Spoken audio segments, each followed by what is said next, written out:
सुरुवातीला आपण जाऊयात रामराजे यांच्याकडे. रामराजे, आपण पाहतोय खरं तर पाकिस्तानकडून हा हल्ला करण्याचा प्रयत्न करण्यात आला आणि तो हल्ला आपण हाणून पाडलेला आहे. नेमकी काय पुढे घडामोडी घडू शकतायत आणि आपण कशा पद्धतीने उत्तर दिलं आहे? सरकारच्या पातळीवरती असेल किंवा मग लष्कराच्या पातळीवरती असेल, नेमकी काय माहिती देण्यात आली आहे?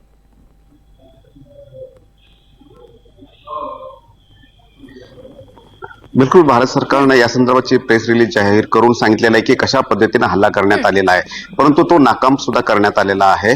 आणि दुसरा महत्वाचा मुद्दा म्हणजेच की ही ठिकाणं तर आहेच, परंतु राजस्थान जी की सीमा बॉर्डर लागते राजस्थानकडे, तर त्या मार्गाने सुद्धा हल्ला करण्यात आलेला आहे.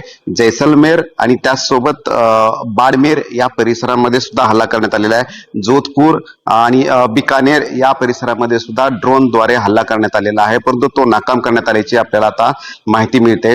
आणि ज्या ज्या पद्धतीने हा हल्ला करण्यात आलेला आहे, ड्रोनच्या माध्यमातून हा हल्ला करण्यात आला होता आणि ते नाकाम केलेला आहे. त्या ड्रोनचे अवशेष आणि इतर जे छोटे छोटे मिसाईल जे वापरण्यात आले होते हल्ल्यामध्ये, तर त्याचे अवशेष जे आहेत ते पुरावे म्हणून गोळा केले गेले आहेत. आणि पाकिस्तानला चोख उत्तर देण्यासाठी बैठका ह्या वारंवार सुरू आहेत. आता काही आणि इंटरनल ज्या सिक्युरिटी कशा पद्धतीने असावी त्यासाठी सुद्धा संपूर्ण राज्यातील सचिवांना सुद्धा आणि त्याचबरोबर सर्व मंत्रालयातील सचिवांना सुद्धा एक वेगळे निर्देश ते देण्यात आलेले आहेत. आणि यापुढे सुद्धा, कारण काल हा भारताने एअर स्ट्राईक केल्यानंतर त्यानंतर आज पुन्हा दुसरा जो आहे एअर स्ट्राईक तो करण्यात आलेला आहे. आणि पाकिस्तानचा जो एअरबेस आहे तो उडवण्यामध्ये यश मिळालेलं आहे भारताला.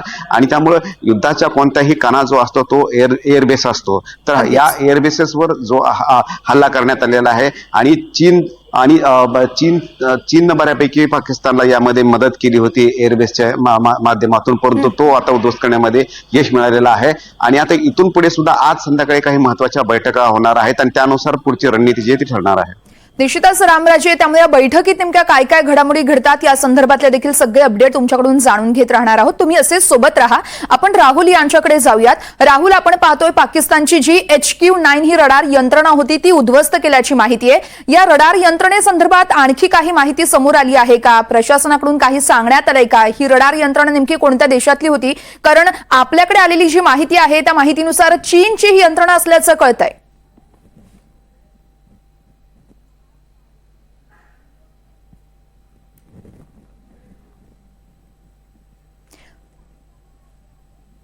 तर आपण पाहतोय चीनची खरं तर ही रडार यंत्रणा असल्याचं बोललं जात आहे आणि पाकिस्तानकडून त्याचा वापर करण्यात आलेला आहे भारतावर हल्ला करण्यासाठी. आणि तीच रडार यंत्रणा भारताकडून उद्ध्वस्त करण्यात आल्याची माहिती भारतीय लष्कराकडून देण्यात येते. भारतीय हवाई दलाच्या S-400 सुदर्शन चक्र हवाई संरक्षण क्षेपणास्त्र प्रणालीनं भारताच्या दिशेने येणाऱ्या लक्ष्यांवर हल्ला करण्यात आलेला आहे. या संदर्भात अधिकृत माहिती देण्यात आली नाहीये. पाकिस्तानात 7 आणि 8 मेच्या रात्री अमृतसर, अवंतीपुरा, श्रीनगर, जम्मू, पठाणकोट, जालंधर, भुज यासोबतच आदमपूर, भटिंडा आणि लुधियानासह इतर शहरांवर हल्ला करण्याचा प्रयत्न केला होता. मात्र भारतीय सैन्यानं पाकिस्तानचा हा हल्ला हाणून पाडला. पुन्हा एकदा जाऊयात. आमचे प्रतिनिधी राहुल कुलकर्णी आहेत आपल्यासोबत. राहुल, आपण पाहतोय जी यंत्रणा पाकिस्तानची आपण हाणून पाडलेली आहे ती नेमकी कोणत्या देशातली आहे, कोणाकडून घेण्यात आलेली आहे, या संदर्भात काही कळू शकले का? आणि ज्या शहरांवर हल्ला करण्याचा पाकिस्तानचा डाव होता त्या शहरांमध्ये कशा पद्धतीने सुरक्षा तैनात करण्यात आली आहे? एक लक्षात घ्या, आजची जी प्रेस ब्रीफिंग दिली आहे किंवा प्रेस रिलीज दिली आहे त्याच्यामध्ये 2 अत्यंत महत्वाचे शब्द भारत सरकारने वापरले. Pakistan's bid to escalate negated. पाकिस्तानने आमच्यावरती हल्ला केला आणि त्याला आम्ही प्रत्युत्तर दिलंय. आणि पुढचा शब्द आहे प्रपोर्शनेट रिस्पॉन्स बाय इंडिया. म्हणजे तुम्ही आमच्यावरती हल्ला केला आणि त्याला आम्ही दिलेलं हे प्रत्युत्तर आहे. हे आधी नीट लक्षात घ्यायला हवं की भारत सरकारने काय म्हटलं. त्याचं मराठी भाषांतर मी आता सांगतो की भारतानं पाकिस्तानचे ड्रोन आणि क्षेपणास्त्र हल्ले निष्प्रभ केले. पाकिस्तानचे ड्रोन आणि क्षेपणास्त्राचा वापर करून भारताच्या उत्तर आणि पश्चिम भागातील अनेक लष्करी ठिकाणावर हल्ला करण्याचा प्रयत्न केला. कोणती ठिकाणं आहेत ती? अवंतीपुरा, श्रीनगर, जम्मू, पठाणकोट, अमृतसर, कपूरथला, जालंधर, लुधियाना, अंडापूर, भटिंडा, चंदीगड, नाल, फलोदी, उतरलाई आणि भुजर. म्हणजे काय तर जी काश्मीर व्हॅली आहे तिथपासून ते काश्मीर व्हॅली, जम्मूचा भाग, पंजाबचा भाग, राजस्थानचा भाग आणि गुजरातचा भाग, पाकिस्तानच्या लगत असलेल्या सगळ्या सीमावर्ती भागामध्ये पाकिस्ताननं काल मध्यरात्री हल्ला केला. पण हा हल्ला भारतानं कसा परतवून लावलाय तर भारतीय लष्कराच्या इंटिग्रेटेड काउंटर, ज्याला UAS ग्रीड असं म्हणतो आपण, आणि त्याबरोबरच एअर डिफेन्स सिस्टम या दोघांच्या माध्यमातून भारताने या हल्ल्याला परतावून लावले. आणि पुढचं वाक्य हे किती एस्केलेट होऊ शकतं त्याच्यासाठी महत्वाचं आहे. It was also reiterated that any attack on military targets in India will be invite a suitable response. आणि हे का महत्वाचं आहे तर तुम्ही आमच्यावरती हल्ला केला रात्री म्हणून भारतानं प्रत्युत्तर दिले. कारण आंतरराष्ट्रीय समुदायाला आपण ऍड्रेस करतोय. ही प्रेस रिलीज अशी झालेली नाहीये. या प्रेस रिलीज मध्ये प्रत्येक वाक्य जपून वापरलं गेलेलं आहे. ज्याच्यामध्ये पुन्हा 3 शब्द वापरलेत. India's response as focused, measured and non escalatory आहे. कारण आमचं काय, तुम्ही आमच्यावरती हल्ला केला ना म्हणून आम्ही तुम्हाला प्रत्युत्तर दिलंय. आणि मग त्या प्रत्युत्तरादाखल भारताने काय केलंय ते फार महत्वाचं आहे. Today morning Indian arm forces targeted air defence radars and systems at the number of locations in Pakistan. Indian response has been in the same domain with the same intensity as Pakistan. आणि हे महत्वाचं आहे की it has been reliably learned that an Indian air defense system at Lahore has been neutralized. या क्षणाची सगळ्यात मोठी बातमी अशी आहे की भारतीय संरक्षण सिद्धतेनं लाहोरमध्ये असलेली पाकिस्तानची एअर डिफेन्स सिस्टम ध्वस्त केलेली आहे, पूर्णपणे ध्वस्त करून टाकली आहे. आणि हे कशाच्या मदतीनं केलेलं आहे तर आपल्याकडे असलेली एअर डिफेन्स सिस्टम आणि integrated counter unarmed aerial system grid, त्याच्यामध्ये 4 कॉम्पोनंट्स आहेत. एक आहे रडार प्रणाली जी या ड्रोनला लांबूनच ओळखते, दुसरे आहे रेडिओ फ्रिक्वेन्सी, तिसरे आहे स्पूफिंग आणि चौथा आहे हार्ड किल. या चौघांच्या मदतीनं भारतानं जेवढे म्हणून आपल्यावरती हल्ले झाले ते रोखले. त्याचे पुरावे आहेत. भारत सरकारने या प्रेस रिलीजमध्ये असं म्हटलंय की पाकिस्तानने आमच्यावरती जे हल्ले केले आणि ते डिफेन्सला म्हणजे संरक्षण दलाला लक्ष करून ते हल्ले केले होते. आणि त्यातलं एक वाक्य आहे पुढचं की दिस मोमेंट हे जे काही आहे ते एस्केलेटरी आहे. म्हणजे तुम्ही आमच्यावरती हल्ला करून आम्हाला बाध्य करत आहात की युद्धाच्या किंवा पुढे कुठेही मोठं कॉन्फ्लिक्ट झालं तर त्याकडं. आणि म्हणून ह्या 4 पद्धतीचा ज्याच्यामध्ये इंटिग्रेटेड काउंटर म्हणजे युएस ग्रीड आणि दुसरी आहे एअर डिफेन्स सिस्टम ज्याच्यामध्ये आकाश एअर डिफेन्स सिस्टम आहे, स्पायडर सिस्टम आहे आणि S-400 जी रशियन बनावटीची आहे.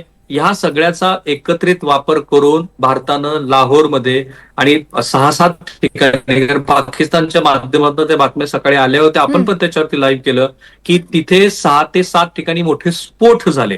त्यानंतर पाकिस्तानकडनं एक प्रेस रिलीज जारी करण्यात आली आणि आंतरराष्ट्रीय माध्यमांना त्यांनी पत्रकारांच्या माध्यमातून काही गोष्टी सांगितल्या आणि त्याच्यामध्ये त्यांचं असं म्हणणं की आम्ही भारताचे 12 ड्रोन पाडलेत. म्हणजे भारत सरकारने 2:34 जी प्रेस रिलीज दिली त्याची कल्पना पाकिस्तानला आधीच आलेली होती आणि त्याप्रमाणे त्यांनी म्हटलं की आम्ही भारताचे 12 ड्रोन पाडलेत. आता भारतानं अधिकृतपणे मान्य केलं आहे की आम्ही तुमची लाहोरमध्ये एअर डिफेन्स सिस्टम ध्वस्त केली. पण केव्हा, जेव्हा तुम्ही आमच्या ह्या 15 ते 20 ठिकाणी लष्करी तळांना लक्ष करून हल्ले चढवले त्याला प्रत्युत्तर म्हणून आम्ही हे करत आहोत. पुढे भारताने असं म्हटलंय की तुम्ही ह्या करत असलेल्या हल्ल्यामध्ये, आणि हे फार महत्वाचं आहे की 16 innocent lives have been lost including 3 women and 5 children due to Pakistan firing. आणि हिअर टू पुढे भारत असं म्हणते तुमच्यामुळे आमचे 16 जणांचे जीव गेले, त्याच्यामध्ये 3 महिला आणि 5 मुलं आहेत. पण पुढे भारताचं वाक्य फार महत्वाचं आहे. Here too India was compelled to respond to bring mortar and artillery fire from Pakistan to a halt. म्हणजे तुम्ही जे करत आहात त्याला तुम्ही बाध्य करत आहात की तुम्हाला प्रत्युत्तर द्यावं. भारतानं सिंदूर ऑपरेशन जे जाहीर केलं आणि केलं प्रत्यक्षात त्याच्यानंतरचा हा सगळ्यात मोठा पाकिस्तानला दिलेला धक्का आहे. भारताची संरक्षण सिद्धता या निमित्ताने दिसते आहे. भारत काय करू शकतो याचा आता अंदाज पाकिस्तानला आला असेल. सगळ्यात महत्वाचं, भारत हा एक सॉफ्ट टार्गेट आहे. त्यांनी 2016ला काय ज्या पद्धतीनं पुलवामा आणि बालाकोटच्या नंतर आपण त्याला एअर स्ट्राईक करून प्रत्युत्तर दिलं आणि तिथं ते थांबेल असं जे पाकिस्तानला वाटत होतं तसं होताना दिसत नाही. पाकिस्ताननी जर आपल्यावर हल्ला केला तर आम्ही त्याला प्रत्युत्तर देऊ अशी आत्ताची भारताची नवीन भूमिका आहे. आता आपण ते स्क्रीनवरती खरं बिग टेक्स्ट मध्ये चालवायला हवं की भारताने असं म्हटलंय की तुम्ही आमच्या लष्करी तळाला हल्ला केला की आम्ही तुम्हाला प्रत्युत्तर देणार. आणि त्याच्यामध्ये 3 शब्द पुन्हा पुन्हा भारत वापरतोय. एक तर focused, measured and non escalatory. आम्हाला जे करायचं ते फार फोकस्ड आहे, नेमकं आहे आणि आम्हाला तणाव वाढवायचा नाही. पण तुम्ही ज्या अतिरेक्यांना तळ देत आहात, त्यांना संरक्षण देतात, प्रशिक्षित करत आहात, त्यांना आम्ही धडा शिकू. सोबत तुमची मिलिटरी त्याच्यामध्ये पडली तर त्यालाही धडा शिकू. माझ्या मते आत्ता ह्या क्षणाला भारत आणि पाकिस्तानचे संबंध ह्या आत्ताच्या घडामोडीमध्ये बऱ्यापैकी तणावात असतील. कारण अमेरिकेच्या सरकारने तिथे लाहोरमध्ये असलेल्या त्यांच्या राजदूत आणि त्यांच्या सगळ्या संबंधित मंडळींना सांगितलंय की भारत आणि पाकिस्तानचा तणाव हा वेगळ्या पातळीवरती जातोय. शक्य असेल तर शेल्टरचा शोध घ्या. माझ्या लेखी भारतानं स्वतःची संरक्षण सिद्धता आज मोठ्या प्रमाणामध्ये दाखवली. निश्चितच राहुल, त्यामुळे आता आणखी पुढे काय घडामोडी घडतात ते बघणं अतिशय महत्त्वाचं असेल. तुम्ही असेच सोबत राहा. आपण रामराजे शिंदे यांच्याकडे जाऊयात.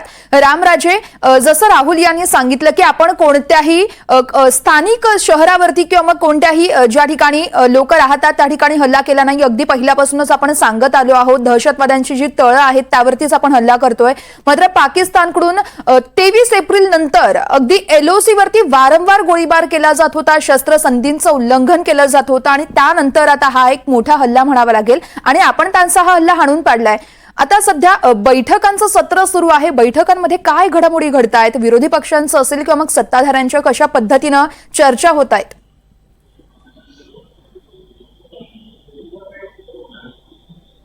बिलकुल बैठका झाल्या आणि बैठकीमध्ये चिंता व्यक्त करण्यात आली होती आणि अनेक नेत्याकडून वेगवेगळे सल्ले पण देण्यात आलेले आहेत. कारण एकाच पातळीवर, कारण चीननं पाकिस्तानला सपोर्ट करण्याची भूमिका घेतली. मग अशा वेळी भारतानं सुद्धा इतर जे मित्र राष्ट्र आहेत त्यांच्यासोबत असणं गरजेचं आहे आणि त्याचबरोबर पाकिस्तानला धडा शिकवण्यासाठी संपूर्ण विरोधी पक्ष जे आहेत ते एकत्र आहेत असा एक सूर जो आहे तो आजच्या बैठकीमधून निघालेला आहे.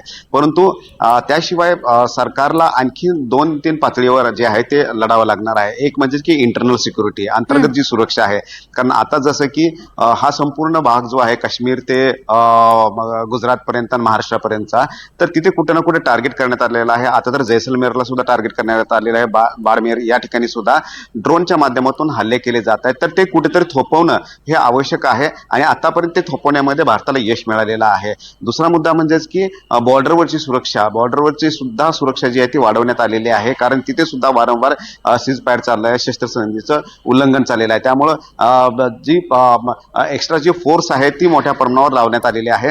तिसरा मुद्दा म्हणजेच की अमेरिकेनं आता जसं की राहुल कुलकर्णी सांगत होते आपले की पाकिस्तानमधून त्यांचे जे दूतावास आहेत तिथल्या संपूर्ण दूतावासामधील सदस्यांना, स्टाफला तिथून शेल्टर म्हणजे की सुरक्षित ठिकाणी जाण्यासाठी पत्रक काढलेलं आहे. त्यामुळे अमेरिकेला सुद्धा हे माहिती आहे की पाकिस्तानमध्ये त्यांचे अँबॅसेडर असेल किंवा राजदूत असेल किंवा त्यांचा अमेरिकन नागरिक जे आहेत, स्टाफ जो आहे तो सुरक्षित नाहीये. कारण भारताच्या संदर्भामध्ये असं पत्रक काढलेलं नाही, तर पाकिस्तानच्या संदर्भामध्ये असं पत्रक काढलेलं आहे. आणि दुसरं म्हणजेच की ज्या पद्धतीनं आपण पाकिस्तानचा एअरबेस नष्ट केलेला आहे त्यामुळे कुठे ना कुठे मोठा झटका जो आहे तो पाकिस्तानला बसलेला आहे. पाकिस्तान जो आहे तो 3-4 पातळीवर लढत आहे. त्यामध्ये बलुचिस्तान मधला उद्रेक असेल किंवा खैबर पख्तूनख्वा मधला आंदोलन असेल किंवा त्याचबरोबर की आणि आता एकीकडे PUK मध्ये, त्यामुळे पाकिस्तानची कोंडी झालेली आहे आणि अशा वेळी पाकिस्तानला हे कळत नाही की नेमकी पुढची भूमिका कसं असावी, रणनीती कसं असावी. आणि त्याच्या नेमकं उलट भारताची जी आहे ती संध्याकाळ, सकाळ, दुपार अशा प्रत्येक वेळी जी आहे ती ब्रीफिंग दिलं जातं आणि त्याचबरोबर NSAच्या सोबत मीटिंग केली जाते. अजित डोवाल यांच्यासोबत बैठका चालू आहेत. तिन्ही दलाच्या प्रमुखांसोबत बैठका चालू आहेत. तिन्ही दलांना जे आहेत ते पूर्ण फ्रीडम देण्यात आलेला आहे की जसं तसं धडा शिकवायचा आहे. त्याच्यामुळे कुठेतरी भारताने हे ठरवलेलं आहे की आपल्याला धडा शिकवायचा आहे आणि त्याची चुणूक जी आहे ती काल दिसून आली, हल्ला करण्यात आलेला आहे. आणि त्यानंतर जे आपले एक्स आर्मी चीफ जे होते मनोज नरवणे त्यांनी सुद्धा सांगितलेलं आहे की पिक्चर अभी बाकी है. तर ते जे ट्विट केलं होतं त्याचा अर्थ आता समजतोय. कारण आज दुपारी पुन्हा अगोदर पाकिस्तानकडून शस्त्रसंधीचं उल्लंघन झालं आणि त्यानंतर त्या बदल्यामध्ये भारताने जी कारवाई केली त्यामध्ये मात्र पाकिस्तानचा एअरबेस जो आहे तो उद्ध्वस्त झालेला आहे की ज्या एअरबेससाठी चायनानं मोठ्या प्रमाणावर मदत केली होती. त्यामुळे कुठेतरी एक सपोर्ट सिस्टीम जे आहे ते तोडणं आणि ही सपोर्ट सिस्टीम एअरबेसची तोडणं ही अतिशय महत्वाची होती आणि त्यामध्ये भारताला आता यश मिळालेलं आहे. निश्चितच रामराजे, पुढचा प्रश्न देखील तुमच्यासाठीच असेल. ही जी डिफेन्स सिस्टीम आपण उद्ध्वस्त केली आहे त्या ठिकाणी नेमकी किती त्यांची हानी झाली, या ऑपरेशन संदर्भातली काही माहिती समोर येऊ शकली आहे का?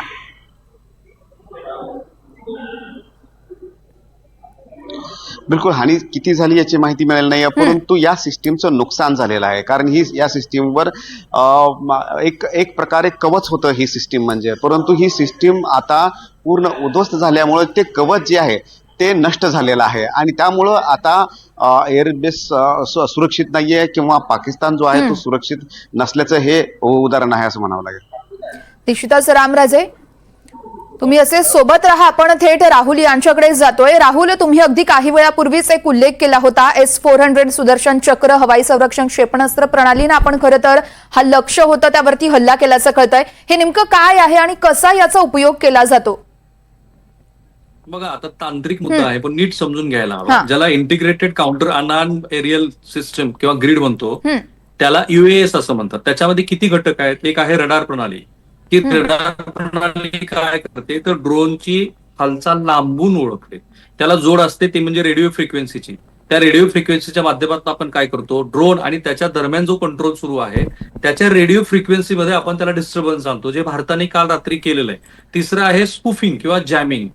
आता तुम्ही कुठल्याही महत्वाच्या राजकीय नेत्यांच्या सभा, स्पेशली नरेंद्र मोदी किंवा राहुल गांधी वगैरे मंडळीच्या सभा असतील तर तिथे जॅमर लावला जातो. याच्यामध्ये पण स्पूफिंग किंवा जॅमिंग केलं जातं. म्हणजे ड्रोनचे जे जीपीएस सिग्नल आहेत ते भारत बंद करू शकतो, ते भारताने केलंय. आणि नंतर असं ते हार्ड केलं. ज्या वेळेला पाकिस्तानकडनं आपल्यावरती हा हल्ला झाला त्यानंतर आपल्या लक्षात आलं की ड्रोन आणि क्षेपणास्त्राच्या माध्यमातून पाकिस्तान हल्ला करतोय, तर मग आपण त्याला प्रत्युत्तर कसं दिलंय तर आपण लहान क्षेपणास्त्र, लेझर किंवा अँटी ड्रोन गन जे आता अगदी पुण्यामध्ये सुद्धा उत्पादित होते त्याचा वापर करून आपण त्यांना प्रत्युत्तर जोरदार दिलंय. याचा उद्देश काय आहे? आपल्याकडे ही जी सिस्टीम आहे ती कशासाठी आहे तर एक सीमा भागामध्ये किंवा लष्करी आस्थापना ज्या आहेत त्याचं संरक्षण करण्यासाठी आपण ते डिप्लॉय करतो, जे डिप्लॉय केलेलं आहे. आणि दुसरी आहे एअर डिफेन्स सिस्टीम, ज्या आपण लाहोरची एअर डिफेन्स सिस्टीम ध्वस्त केली आहे. पण भारताची एअर डिफेन्स सिस्टीम मध्ये 3 गोष्टी आहेत. एक आहे आकाश एअर डिफेन्स सिस्टीम, ज्याच्यामध्ये मध्यम पल्ल्याची क्षेपणास्त्र प्रणाली आहे, काही लढाऊ विमान आहेत, हेलिकॉप्टर्स आहेत, ड्रोन आहेत आणि क्रूज क्षेपणास्त्र जी लक्ष करू शकतात. दुसरं आहे स्पायडर सिस्टीम, ज्या सिस्टममध्ये कमी अंतरावरून हवाई हल्ल्या करून आपण अचूक वेध घेऊ शकतो. आणि अर्थात रशियाने जे आपल्याला दिलेलं 400 आहे, जे भारतानं रशियाकडून खरेदी केलं, ही जगातली एक सर्वोत्तम लॉंग रेंज हवाई संरक्षणाची प्रणाली मानली जाते. ती 400 किलोमीटरवरून सुद्धा हवाई हल्ला रोखू शकते. भारताची संरक्षण सिद्धता आता ह्यामुळे महत्वाची आहे.